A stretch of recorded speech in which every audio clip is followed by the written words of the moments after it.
Hi there, Jason here from Murideo, and today we're going to take a look at the 6A HDMI signal analyzer, and we're going to perform a firmware update to it.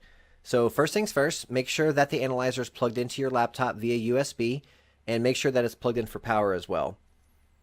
Go ahead and power up the analyzer, and take a look in the screen in the upper right hand corner, and let's check and see which revision number or which firmware version that the analyzer has on it at the moment. In the example on the screen here that you see, it's revision 1.0.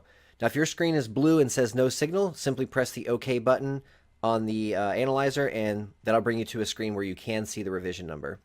So take a note of which revision number you have on there now. And I'm already at the Murideo website, so if you're not there, go ahead and visit the Murideo website, murideo.com. And I'm going to click on the Downloads tab.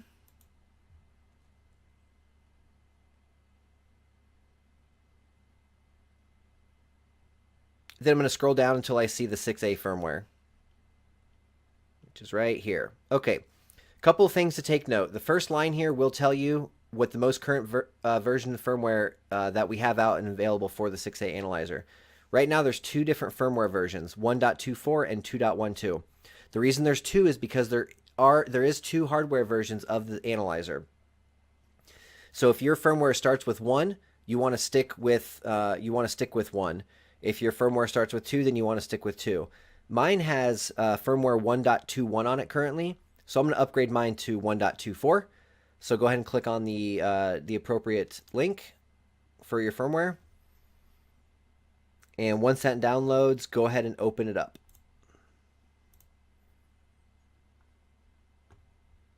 Now, I like to do this because it keeps me a little bit more organized. But I'll take the Firmware Tools and Files folder and put it straight onto my desktop. That way it's easy to find later. I'm going to go ahead and open that folder up. Now you notice that there's two parts to the firmware update. There's part 1 and part 2. We're going to do part 1 first. In order to do that, go ahead and open up this ISPv 1.40 folder. And we want to launch this ISPv 1.40 file. Now once that opens up, I'm going to click Search Signal Analyzer. Notice I have a red light and a COM port, so that means I am communicating. The first part of the firmware update is the main FPGA update. So in the bottom left corner, go ahead and click Main FPGA Update. Now luckily the folder that I needed opened up right away. Sometimes it doesn't do that, and that's okay. If it doesn't, just go back to your desktop. Open up Firmware Tools and Files, locate Part 1 FPGA Update folder, double-click on that, and then double-click on the bin file that's in that folder. Now you notice that there's a progress bar down here. This has to reach 100% before the first step of the firmware update is over. So let's wait for that to get to 100%, and then we'll move on to the second step.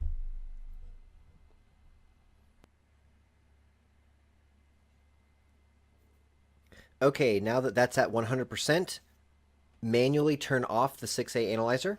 Press and hold power. And go ahead and power it back up again.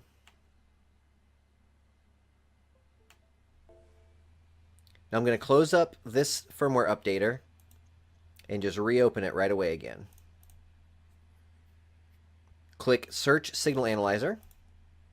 You've got COM9 and a red light, good sign. This time, for the second part of the firmware update, we're going to click Main MCU Firmware, so this upper right-hand button. This warning just tells you you're about to update the MCU firmware, so click OK.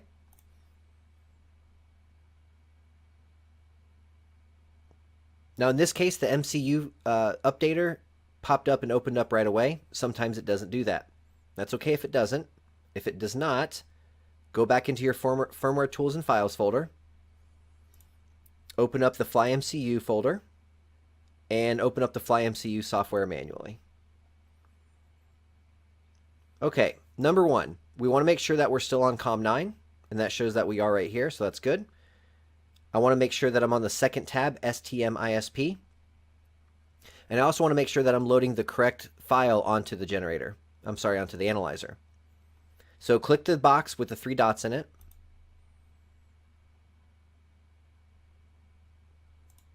If we jump back into that Firmware Tools and Files folder, This time we're going to click Part 2 MCU Update. So double click that. And double click that hex file that you see on the screen. Now we've got the right COM port, we've got the right file, and we're on the right tab. Now I'm going to click Start ISP. You'll notice there's a progress bar down here in the lower right hand corner. Once that gets to 100%, then the second step of the firmware update's done.